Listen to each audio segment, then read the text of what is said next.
Fantastic Beasts: The Crimes of Grindelwald was a movie that I had no thoughts about in one way or another. It wasn't something I was super excited to see.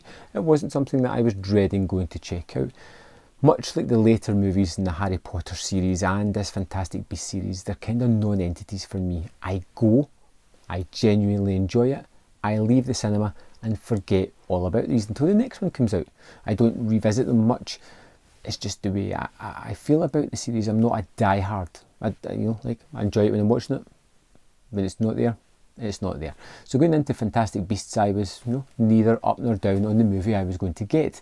And this one has some pluses and some negative points going on for it. It's all about the story of Newt. Again, it's continuing this story of Grindelwald, who's starting to rise an army. He's starting to get some power behind himself, and he's starting to fight back against the wizarding world. He wants to come out into the open to the humans, to the muggles, and proclaim his status as better than them and be an elevated species.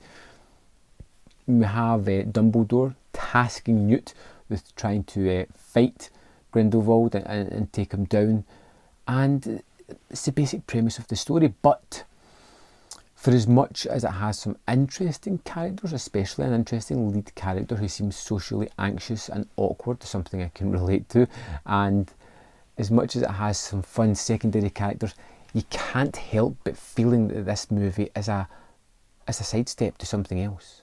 It's a bridging a gap. It doesn't really have much on its own.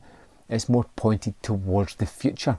And this is a problem that some of the Marvel movies have fallen into, where it's looking at the grander picture and not concentrating on the moment where they are.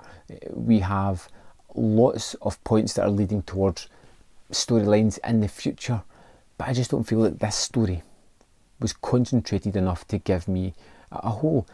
It's part of a series. You can't throw this on itself and just watch it. It's going to lead to a third part, and it needs the first part that kind of leads to this as well. And that's a misstep by the filmmakers. You can have a grander story, but have a contained story here to tell as well. I do like the character of Newt, and I like his relationships with some of the characters, some of them becoming a little bit grating, and it feels like some of the characters from the first movie are kind of forced back into this one without too much of an explanation, just because there was a good reception in the first movie.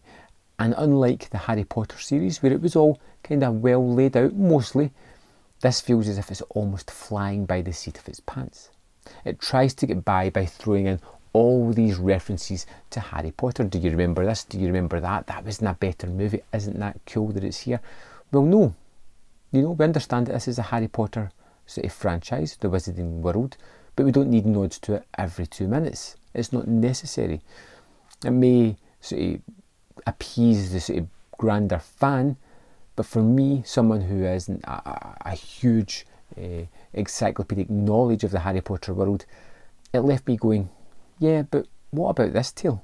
What are you going to give me here that I can latch onto? It's great special effects, there's some cool monsters, there's some nice characters that get touched upon but just don't get the sort of expansion that I really require to give them something that resonates with me.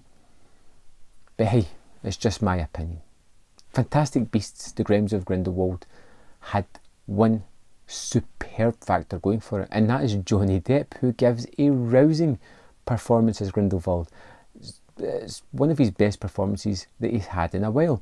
This is a man who seems as if he's moulded on politicians. I kind of compared him when I left the cinema to Hitler almost, the way he used to give these rousing speeches, the way he worked a crowd and brought them on his side, even though what he was doing, his grander scheme, was deplorable. He had the faculties, the intelligence and the ability to drive forward these crowds, to engage them and get people on his side.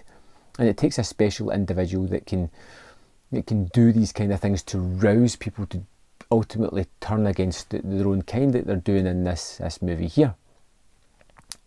Fantastic performance from Johnny Depp. I really was kind of impressed, because especially the last Pirates movie seemed like a calling, and I'm interested to see where that character is going to go next. And that's probably about the best thing I can say about the movie. I did enjoy it when I was there. When I left the cinema, the cracks started to appear, and once I'm finished this, I probably won't think about it again until part 3 inevitably comes out in 2020. But there we have it. I'd love to know your opinion of the movie, you know. Let me know in the comment box below. Did you think it was great, bad, indifferent? How do you think it feels in amongst the rest of the Harry Potter wizarding world? For me, this movie gets a very soft 3 out of 5. Now maybe a half star, just a little bit too much there. I'm going to leave it at that. I'll see you next time on Man vs Film.